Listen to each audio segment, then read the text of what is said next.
abakunzi bacu ba Uplove twongeye kubaramutsa amahoro y'Imana bane namwe twifurije ibihe byiza rero twongeye tugarutse hano iwacu mu rugo narwo ni urugo cyane hano ni mu rugo dufite umuryango buriya mu rugo cyangwa se umuryango n'abantu barenze umwe bahurira muri ahantu runaka cyane none ni twebwe n'abandi bantu benshi tubona tutazi ariko tuzi yuko tubana muri uyu muryango rero tubana namwe mu buryo bwo kwizera muri umuryango mu buryo bwo kwizera Apostle uyu munsi twifuje kuganira ku kintu cyitwa imbaraga z'ibitekerezo byacu imbaraga zo gutekereza yego hari abantu benshi batajya bakunda kwinaniza avuga ati ngewe iby'Imana izagenda nibi nzakira igeno ry'Imana mbona bucya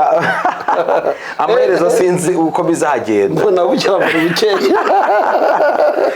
ati ibizajya binzajya bisokoje uko bigize gute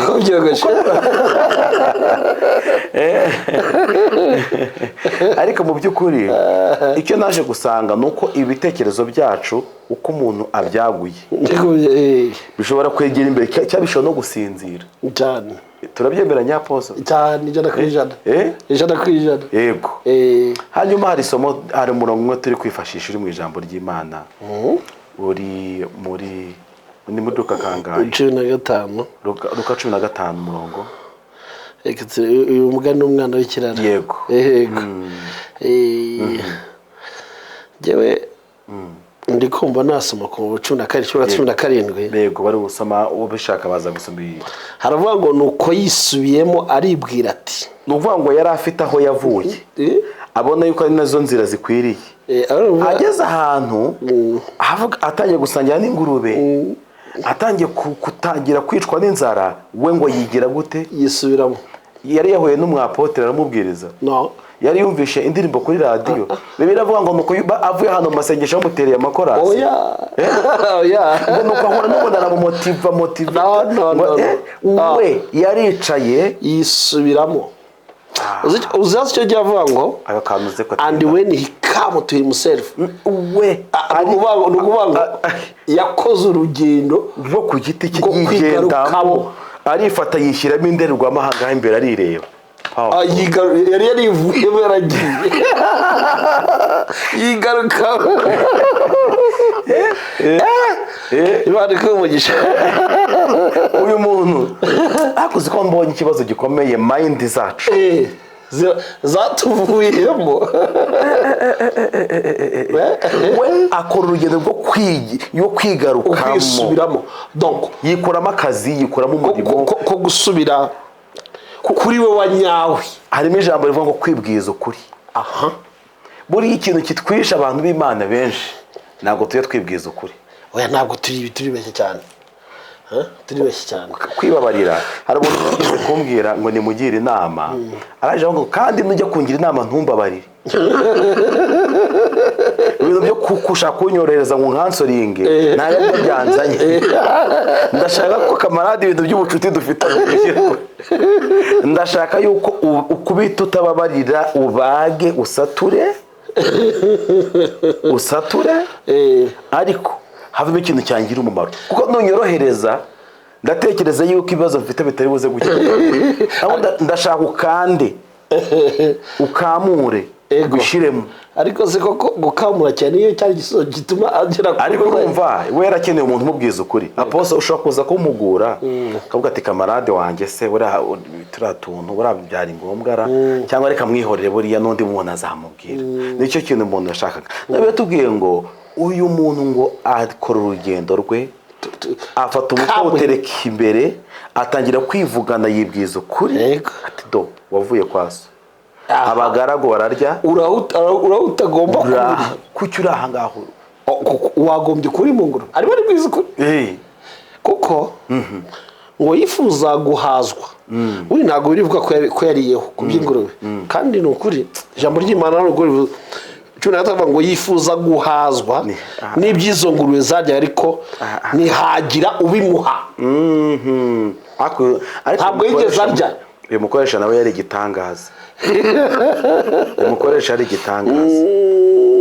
nakazi ariko turi kuva ku kintu cyerekeye n'imitekerereze, power of mind. ibitekerezo byacu Yes. bifite ariko Apostle ujye ubona abantu turikirizaho ibisasu, abantu histoire zabo ujya ugerageza kuzireba cyane, arabanza gutozwa, bamwereka ko hari amahirwe yahombye kuba afite, ariko yatwawe n'abandi bantu. Urumva bisiga ubwenge bwanjye, bakavuga bati rero urabona Theo ubwo ni akana gatoya, yego bati Theo nturebe impamvu uri hano mu ishyamba, utarya wabwiriwe utakarabye, bati ni kamarade. Kamarade wamukorera iki? Urumva nta cyiza nagutekereza, noneho ngatozwa bwigwa ibyo niho kamarade ari, kandi ukaza umucunguzi wa bene wanyu, noneho rero ukajya ku rwego kuba nakwigiza kamarade, ahubwo nzibona nk'intwari, kuko n'abavandimwe atazabagirira nabi ubwo nzambacunguye. yego akenshi ngira ngo ni uwango ni ugufata ibitekerezo bye ukabukuramo we, ugashyiramo ubushaka kwawe. Yego. Noneho Bibiliya yatubwiye ngo uyu mwana aricara aravuga ati yisubira wa data hariyo abagaragu, ese ubuzima ndimo hano hantu ko ari bubi, wagenda basi nkasubira kwa data simbe umwana nkibera mu magaragu ko n'ubundi ari ugupfa no gupfa. Kandi umva yisubiyemo Yego. yari afite ikibazo cy'inzara gusa. Yego. Inzara rero iri kumurya, inzara iragatsindwa, kandi inzara iragatsindwa. inzara rwose buriya n'ubwonko ntibwatekereza neza, murashobora. niyo mpamvu rwose bacaka rwose Apostle fata akantu gashyushye kameze agafata ya. Kandi abahanga baravuga ngo ntabwo umuntu w'Imana yego akora neza ahubwo atekereza neza, kuko uramutekereje gukora neza yego waba wakoze iki se, ahubwo utekereza neza. Rero imbaraga ya mbere ikomeye niyo gutekereza neza no kurinda ibitekerezo byawe, wajya utekereje ukakirinda. kandi buryo ibitekerezo binakorana n'umutima, ya buri ibitekerezo n'umutima n'amarangamutima byose biragendana.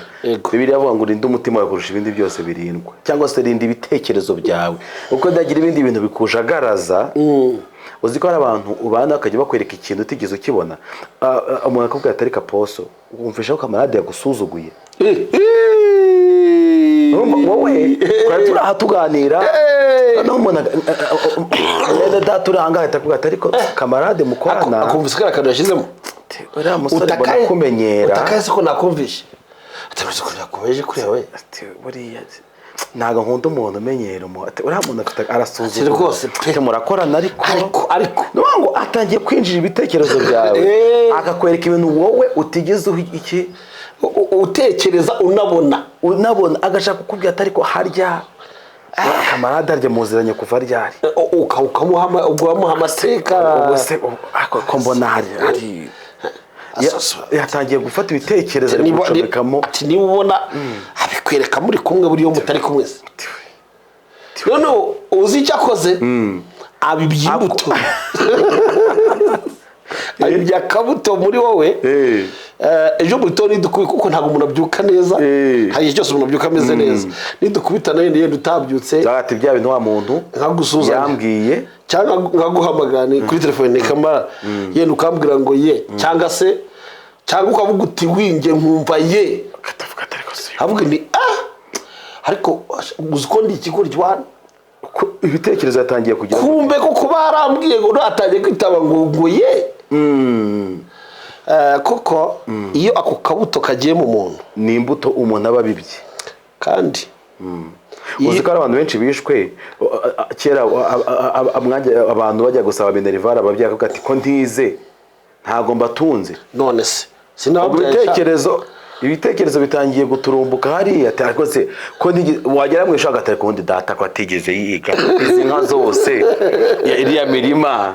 biziranonca yakuragira gusa wowe genda uragire sha nzagukibare hinge kizagenda gutya. Apoze turi gusoza hari histoire imwe nibutse y'abantu babiri bari umugore n'umugabo bari kuri moto, noneho ngo umugabo ari kuri moto aza kunyura mu byondo atera ibyondo umuntu nk'abako ndi moto imodoka icaho igatarukirizaho umuntu ibyondo noneho ngo mugenzi we uwo bari bateye ibyondo aravuga ngo are you stupid bari kumva we ngo urantera ibyondo are you stupid noneho umugabo arakomeza aragenda umugore aramukomanga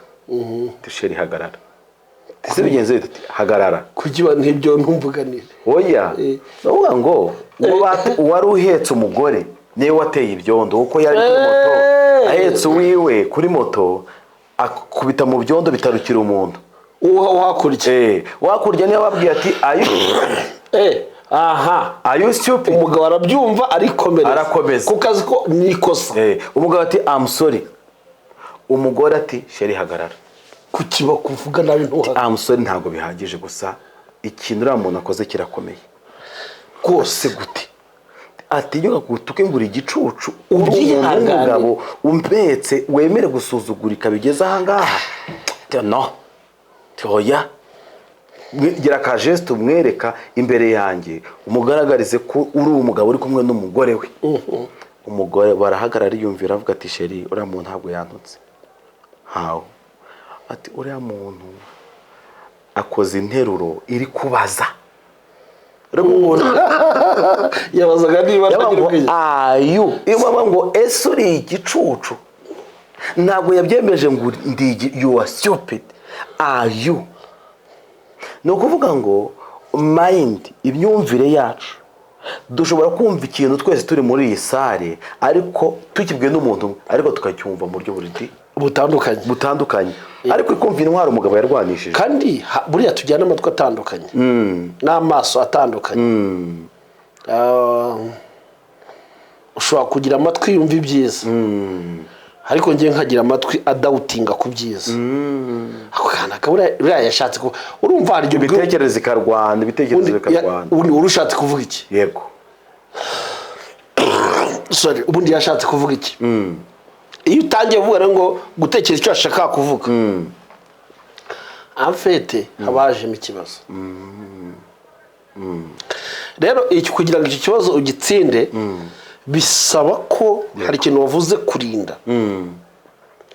hari ibintu abantu bajya bavuga ngo ngira agahanga gake gato karinda urugo rero ikintu kitagufasha kidafite naho kikugeza buryo uba ukwiriye kukirinda hari ibintu navuga ngo ngiye ngo nzajyaho ngo nzahangana ngo nzavuga ngo ibyanjye bizatsinda hari igihe usanga nibo baba ba expert none ntakwereke ko agiye no kwinjiza mu kibi ahubwo mukagendana gusa ukazikangura ubwo ari we mu bikurushaho kuki hari ijambo Yesu yavuze abwira Farisayo arababwira ngo mwandyarya mwe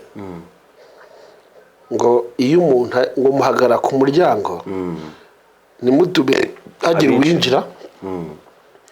kandi ngo iyi niyo umuntu umwe abajemo yego mumuhindura mubi kuruta mwebwe inkubwe runaka kuko araza akavoma kanaka akavoma bya kanaka akavoma bya kanaka ngereka nkwereke yenda ibyo tubwende yenda ikitwa ngo ni power of mind uri kuvuga kandi turimo no kuganira hano uzi ko Yesu ni wenyine ufite imitekerereze ya se yego yaravuze ngo ndakora datarakora yego aravuga ngo ntacyo nkora ntabonanye data kandi atwigishe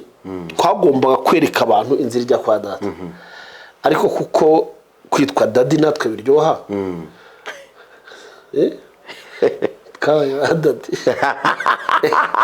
hari ikintu uza kirakomeye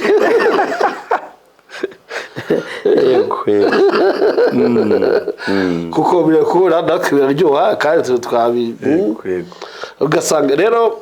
niki kibitera nuko ugeraho ngaho kuba kunza wanereka abantu umuntu utagaragara reka nanjye mbabwire ko nshoboye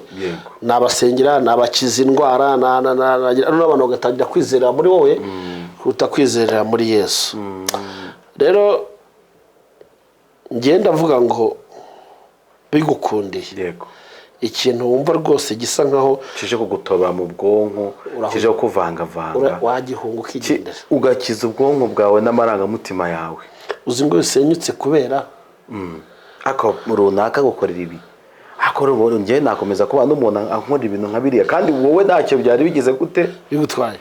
cyangwa ukabona umuntu kuri telefone atari ku mugabo agira password utazi cyangwa akaba afite group abaho utuvideo tugwaho buri munsi areba tugwaho areba ejo gitondo rero ni byinshi cyane yego nuba ngo muri make turinde ibitekerezo byacu ahubwo iyo tuvuga ibitekerezo yenda biologically umutima no gupompa amaraso ariko spiritual tuvuga umutima ni intekerezo yego biravuga ngo rinda umutima wawe yego kutira ikibazo kirindwa kuko ariho by'ubugingo naho bituruka rero ikintu cyaza gitubera by'ubugingo mind y'iby'ubugingo umuntu akwiriye kukirinda nibyo turabashimiye cyane Apostle murakoze cyane Imana ibamugisha amen bantu mudukurikiye tugerageze turinde ibitekerezo byacu kandi hari byinshi dushobora kugeraho tutaryamye ngo twiturize ngo wekere ubwe ngo nuko byabaye iwacu nuko bimera nta kintu cyatugeraho si nwagoze igare ryaramwishe umuntu rero avuga twagiye ku musozo arambwira ngo pastor ngo nsengera Imana ihakazi iheshe prime yanjye agaciro ngo kubera ko ngo abaturanyi barambwiye ngo ntacyo nzageraho ngo nzapfa ndimbwa ni kandi watangiye kubigena ese iyo prime wayikoreye bari he yego bivuze ngo hari abantu bibitseho mind z'abandi bantu ariko hari ijambo wavuze no kwisubiramo twebwiza ukuri Imana Imana ibamugisha cyane murakoze cyane